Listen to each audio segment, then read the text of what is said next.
Good evening, and welcome back to Wednesday Night Live Spirit, Mind, and Body Connection. I took a month off, a little summer hiatus, and it's wonderful to be back with you. And it was wonderful also to be traveling and celebrating my birthday. And this week is our 20th anniversary of Interfaith Spiritual Center worldwide. And our mission is to inspire, teach, heal, and empower an experience of universal love. Our message is one of universal love and oneness. Let's tip the scales in favor of spirituality and world peace. I believe that's why we're here. That's why we are called. Tonight, we're going to talk about sacred mythology. Our theme for the month of September is sacred contracts. And energetically, we know that there is a magnetic pull and an energy for where we're supposed to be. And when we feel that amazing magnetic pull and we're drawn to it and we're stepping into it, this is truly a divine appointment. And for all of you who are tuning in tonight, I just see that our Prince Fleet Easton has just come on with several hearts. We love you. And Reverend Prince Fleet Easton is an amazing talent and is there every Sunday, as you know, being our wonderful master of ceremonies, our amazing vocal soloist, and several, whatever needs to be done, he's there. And we love you. And Marlene, welcome back to Wednesday Night Live, Spirit, Mind, and Body Connection. We love that you support us and that you feel a spiritual connection. And I also want to thank Julian Paul Hernandez, who is our moderator tonight. And he's on the Sharon Stroud page. So tonight, I also want to acknowledge that we're streaming on the New Thought Media Network. Laura Topper contacted us, and Laura is a minister in training and a marvelous, beautiful consciousness on the planet. And along with Diego and Robert, Reverend Robert, we just really acknowledge your commitment to this work. And as we open the space tonight and we allow the energies to flow in, we know that miracles do happen. We love to know where you're from. And so post that. And if you have a prayer request, our miracle working ministry of prayer is very powerful. And we know that prayer is the most powerful energy in the universe. So feel free to post your prayers and we will know the truth with you and for you. On the Interfaith New Thought Spiritual Center Palm Springs page, it's Prayer Treatment Wednesday. And we have people post the initials of those that they are desiring prayer for and also themselves. So Miss Minnie is happy to be back with you tonight as well, aren't you, dear? Yes. And we're going to set the tone.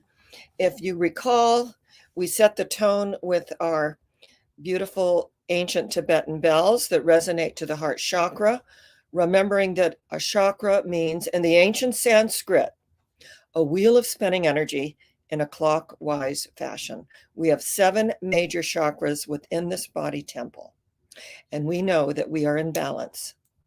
And one of the things that I love about our New Thought movement and metaphysics is there's a correlation, and this correlation resonates to certain energy centers in the body temple.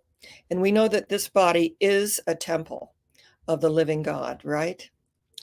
And as we open to our healings tonight, we acknowledge that something great and wonderful is going on. We are a vital part of it, and we open to it. I want to welcome Martine. Welcome to our wonderful Wednesday Night Live Spirit, Mind, and Body Connection. We've been away for a month in August, but we are back. We are back. So just take a deep cleansing breath, and I invite you to repeat after me. as I make these declarations. And this chant from the Gandhi Foundation was sent to me when I was presenting at the United Nations University for Peace in Costa Rica. And this was sent to me with a crystal bowl. And this was 1987. So the resonating crystal bowls for toning were really very, very new.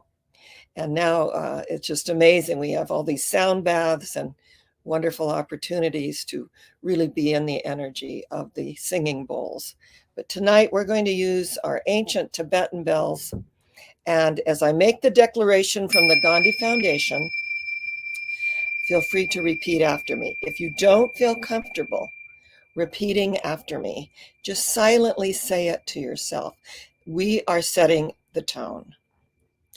I offer you peace. I offer you friendship. I offer you love. I see your beauty. I hear your needs. I feel your feelings. My wisdom flows from a higher source. I salute that source in you. Come, let us work together. Come, let us work together. Come, let us work together.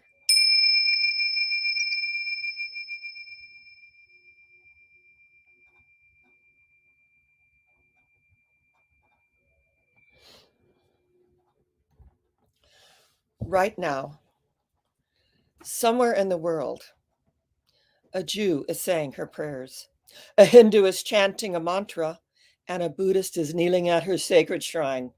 Right now, at this very moment, someone is lighting a candle in a cathedral. Someone is making their hajj toward Mecca, for it is the will of Allah. And yet someone else is lighting a fire in a jungle, repeating an ancient mystical drama. Many, many pathways up the mountaintop, and the view is always the same from the summit. In the dawning of the spiritual sun, for a moment, all faiths became as one.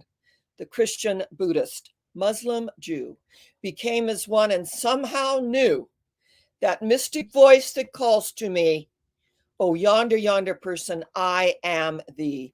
We are one. In this oneness do we live and move and have our being.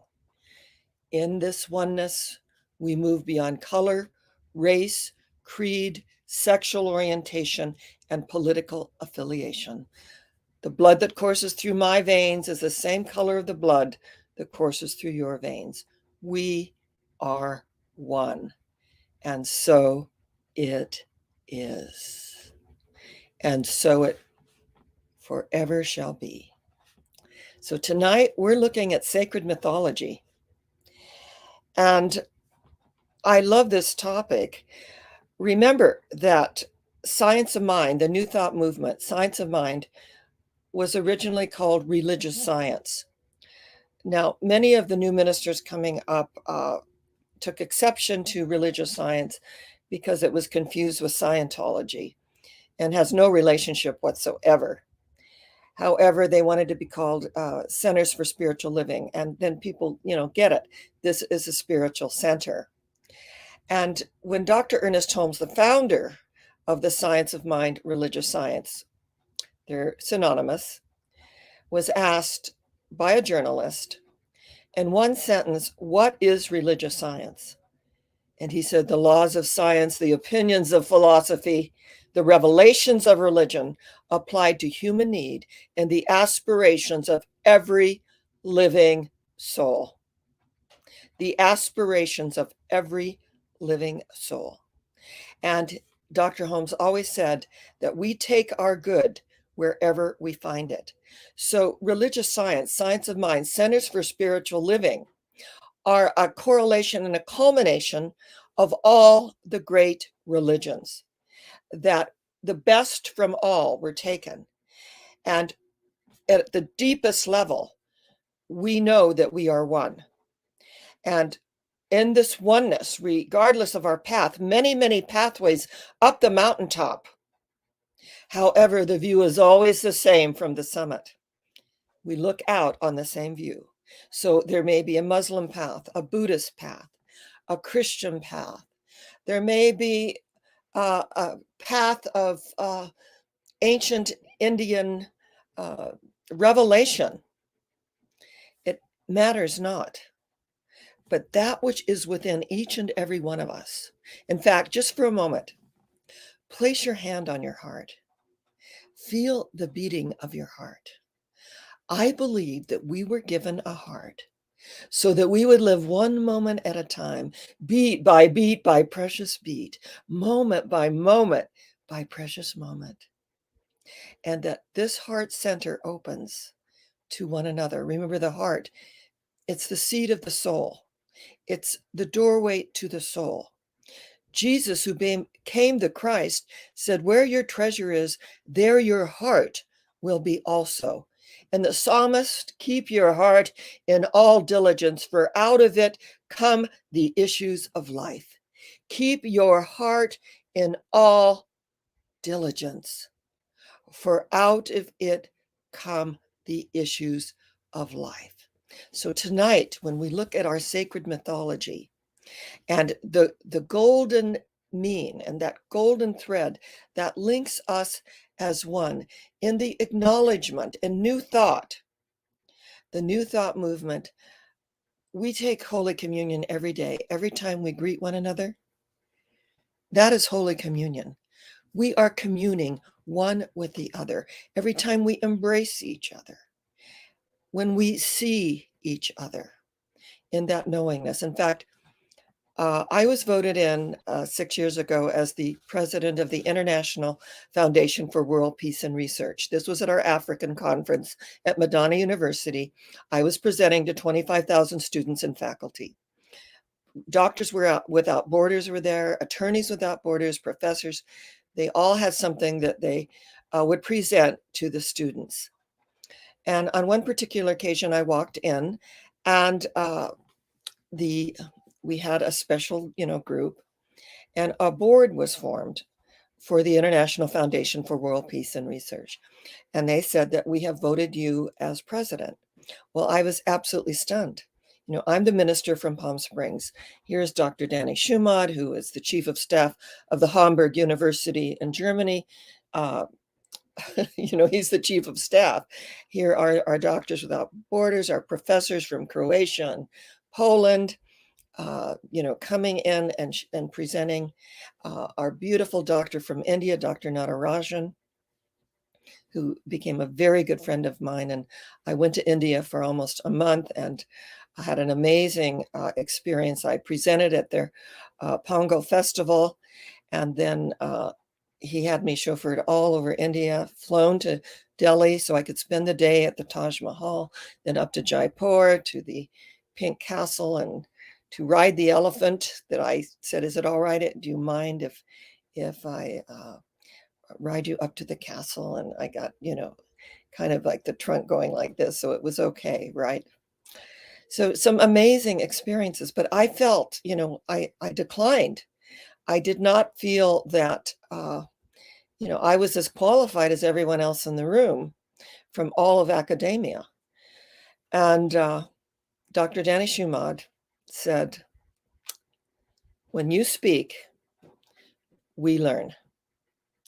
And I was so humbled by that because our New Thought message is a universal message. And it's acknowledging our oneness beyond color, race, creed, sexual orientation, or political affiliation, that we are all one.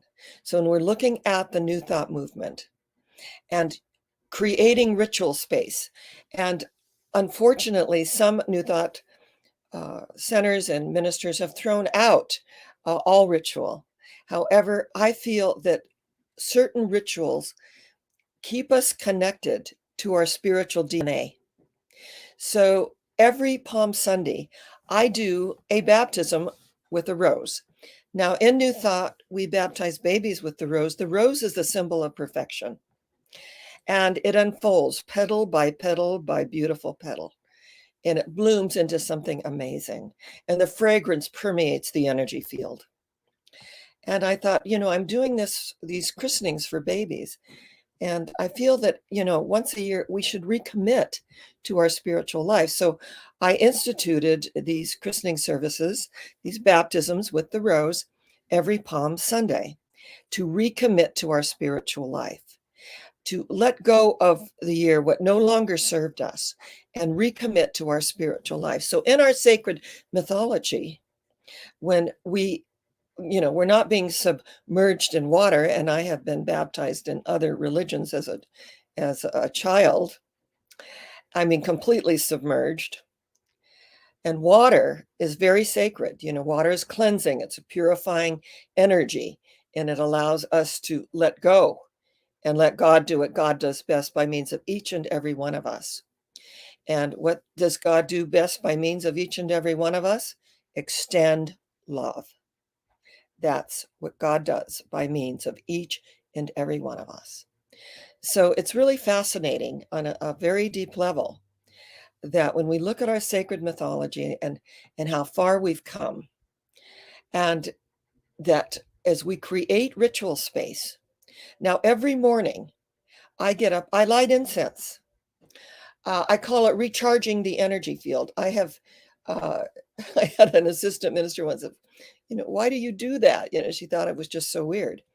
And I said, to recharge the energy. This is something that I love. It's a Nag Champa.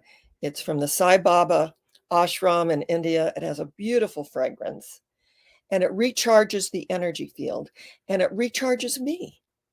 So I light candles, I light the incense, and I go around the house and I make a declaration. And I say, the love of God surrounds us, the light of God enfolds us, the power of God protects us, and the presence of God watches over us. Wherever we are, God is.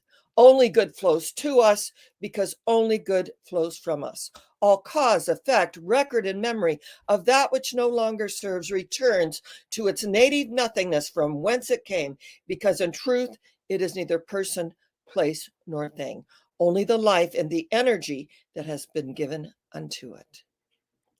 And then I just, go around my home, and I just feel the energy. I recharge the energy, and I make this declaration every day. And when I fall asleep at night, I say the Lord's Prayer, and then I sleep in peace. I awake in joy, and I live in the ever-present moment of now. I sleep in peace, I wake in joy, and I live in the ever-present moment of now. Because now is all we have. Remember, yesterday is a canceled check. Tomorrow, what is a promissory note? Today is cash. We live this moment. This is the eternal now. This is the eternal moment. The relative world is outside of us. That's not the real world. The real world is within each and every one of us at the very center of our being. So as we're looking at this sacred mythology, and in my travels around the world, I have a mask collection. And one of the masks is called the Mask of Eternity.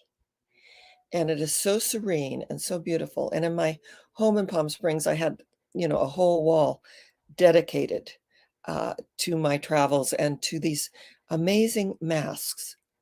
And that there's like a mask that almost looks devilish to chase away the shadows. And when I was presenting in Istanbul, I was given, they call it the evil eye, or the eye of an angel. And you put it on your gate, and its job is to deflect evil, to deflect the negative, right? And as we look at these ancient symbols and recognize how they can serve us in the contemporary world, it's really interesting to see it when people are driving their cars and we talk about sacred mythology.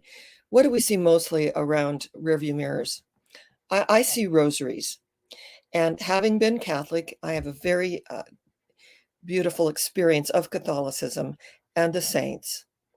And I would go to the retreats at Mount St. Mary's in Hollywood, California. And the nuns, they would say, "You have the calling and you're avoiding it." They saw something in me. "You have the calling and you're avoiding it." And I would say, "Oh, well, no, I like boys." And they would say, "Well, then, dear, yours is another vocation," meaning wife and mother. However, yes, I became a wife and mother, but there was a call. And so I took the Science of Mind classes at the La Crescenta Church of Religious Science in California. And we lived in the Angeles National Forest, and we would travel in. And that precious La Crescenta church, Dr. Terry Cole Whitaker was there teaching Sunday school, and she was also the vocal soloist, did a beautiful job. And I learned so much there. And suddenly there was nothing else to take but to go down to Los Angeles to the Founders Church and go through ministerial training. And when I discussed it with my husband, he said, "You're a natural. Even if you do nothing with it, you'll grow, you'll evolve in amazing ways." I say, "Go for it." And so I did. And what I found myself doing, I was teaching self-image psychology in the various colleges as an elective. And certain ministers would have me come into their churches and pulpits and step in for them. And what I realized is I really loved speaking about God. And whatever you choose to call your God, whatever name you put on your higher power, it matters not. But to really acknowledge that which is within us is greater than that which resides in the world of conditions that show up. And we know that we're all subject to the human condition. However, we don't collapse ourselves into the human condition. We acknowledge that it showed up to teach us something. Someone recently asked me, "Why am I going through this, little brain thing? And why are you going through something that I was going through?" And why is a butterfly loose in the universe? We are never going to know why. And I learned that from a 14-year-old girl. And her name was Anne Shelley, is Anne Shelley. And she was going to go for a ride in an airplane with her boyfriend, who had his pilot's license. And she was only 14. And they had some sort of a thing go on, and she jumped out of the plane. And then as she was walking down the runway, she wanted to say something, so she raised her hand. And when she raised her hand, he pressed the propeller, and it cut off her arm. And she said, as she lay on that runway and said, "Oh God, give me back my arm." And the ambulance came, and she had medical knowledge, and she said, "Wrap my arm in ice." And they did. And her arm was reimplanted, and the implant worked. So she's missing a couple of fingers, part of a thumb, but her arm is there. And to make this declaration, "Oh God, give me back my arm." Amazing, isn't it? Amazing. And to have the presence of mind to say, "Wrap my arm in ice so it can be implanted." And making this declaration, I am just always so moved by this, so deeply moved. So when someone said, "Do you ever wonder why this happened?" She said, "Why is a butterfly loose in the universe?" So my thing is, rather than asking, why do things happen? It's not the why of it. It's to get our attention. And it gets our attention so that we're not the victim of it. Why is being a victim? So when we realize that it's not happening to us, but for us, then we get on the solution level and we go within and say, "Speak to me. What is it that I need to know about this, whatever's going on in our body temple, our relationships, our finances? Speak to me. And of course, we're going to, as we get deeper into our sacred mythology, and, many of us have a ground of being of Christianity. And so I believe that we take some of these rituals and we incorporate them in our daily life, as I have with Buddhism, with, lighting the incense and acknowledging the law of non-attachment, that we feel compassion. But if we look at our sacred mythology, even the indigenous people it was such a prayerful thing to sacrifice an animal for their sustenance. And so they revered these animals. They painted them in caves. When I was in South Africa, we went into this amazing cave, and there were crystals and there was energy in there, and these amazing paintings of the antelopes. So beautiful. And as I resonated to that energy, and I could feel, something sacred here, that this was like a cave temple, and that my sacred mythology, I mean, we have our little pets and we love our animals, and that they speak to us, and they give us unconditional love. So as we get deeper into our sacred mythology, next week I'll show you a couple of my masks. I have some that are up on the wall here in my home up here on the hill in Desert Edge. And we will get deeper into taking off our masks. And as we take off our masks and let the soul shine through, energetically, we evolve and move to the next level, don't we? So I wanted to share something with you from the Science of Mind textbook. This is the collector's item.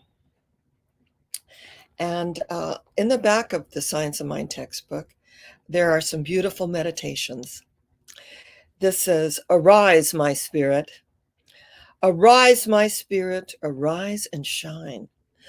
Let the light illumine my path, and let thy wisdom direct my way. Compel my will to do the bidding, and command my soul to look to thee. I will follow thee, my spirit, and learn of thee. I will sit in the silence and listen and watch. I will see thy light and hear thy voice. I will follow thee and will not depart from thee, for in thee alone is peace. For in thee alone is peace." And on Dr. Ernest Holmes' 100th anniversary, Science of Mind published this wonderful edition of the Science of Mind textbook. And you can get it on Amazon, and I invite you to do that. So you know that we always complete our Wednesday Night Live Spirit, Mind, and Body with a spiritual treatment. Now remember, a spiritual treatment is a positive prayer of alignment. We don't beg, bargain, or beseech an anthropomorphic God in the sky. We are knowing the truth. We are speaking our word into the law of mind, recognizing that God is law, but God is love. And they that dwelleth in love dwelleth in God, and God in them. This is how it works. The ground of being is love. The strongest healing power in the universe is this love. So let's take a deep cleansing breath. Let's call in the angels, the archangels, and all enlightened beings to cleanse, purify, harmonize, balance, attune, and heighten the energy field. Let us know that eye hath not seen nor ear heard, neither hath entered into the heart of humanity the things which God hath prepared for them that love. And that as I speak my word tonight, identify in mind, knowing there is one life. That life is God's life. That life is our life. That is the life of every living soul. Yes, one life, which is God's life, which is our life now. Nearer than our breathing, closer than hands and feet. The very life of our life, the very essence of our being, all that we are is this God-created stuff. God in us, God as us. God is the only truth of us. And as I speak this word, what I know is that which needs to be healed is healed. That which needs to be revealed is revealed. That which needs to be known is known. And that which needs to be released is released quickly, gently, and with grace. Thank you, Father, Mother, God, for this way of life. And I want to add, if there's anyone tuning in tonight that possibly cried themselves to sleep last night, know that you are not alone. The love of God surrounds you, the light of God enfolds you, the power of God protects you, and the presence of God watches over you.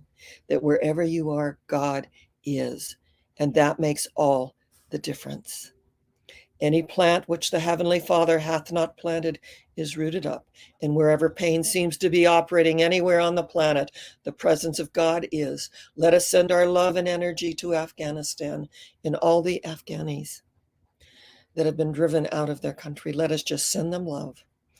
Love to Haiti, love to our own nation, and those that are involved in the hurricane. We send out this love, that wherever pain seems to be operating, the presence of God is. Wherever dis-ease seems to be operating, the presence of God is. Wherever upset seems to be operating, the presence of God is. Thank you, Father, Mother, God, for this way of life, for the recognition that we are all one. And that makes all the difference. As I let go and let God do what God does best by means of me, I know intuitively that God always gets the job done. And so it is. I want to thank each and every one of you who are part of our virtual community. I want you to know for the last year and a half, we are here because of you, because of your tithes, your love offerings, your financial gifts, that some of you had never even given to a spiritual center before, and you're giving to us. And my heart is very moved by that. And in this 20th year of Interfaith Spiritual Center Worldwide, we know that this universal message of love and oneness is necessary now more than ever. Now more than ever. So I want to thank you for your gifts. And I want to acknowledge us for the last year and a half that we have just opened the space. We do have a wonderful interfaith angel that makes sure that we are about our Father, Mother, God's business. And I'm so deeply grateful. However, we know the same opening that we give through is the same opening that we receive through, and it does make a difference. So I know that our Julian has put up our PayPal account, that if you'd like to send in a check, we have a P.O. box, and some of you do that. Thank you, thank you, thank you. And we have a credit card facility, and you just call in on the telephone number, and we will make that happen for each of us, and in such gratitude and love. So I say to you, namaste. The divinity within me salutes the divinity within you, and the divinity within you salutes the divinity within me.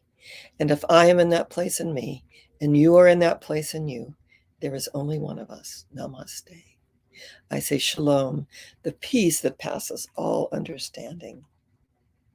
And God bless us, every single one. So very grateful to be here with you. And you know what? Miss Minnie and I, we will be back next week, won't we? And it's great to be back after being away for a month. I love this topic on sacred mythology. I was also a student of Joseph Campbell, and I'll share with you about the Joseph Campbell Library. And when they opened, I sat next to his wife, Jean Erdman, and we'll get into that as well next week. Know that you are loved and appreciated always. God bless us, everyone.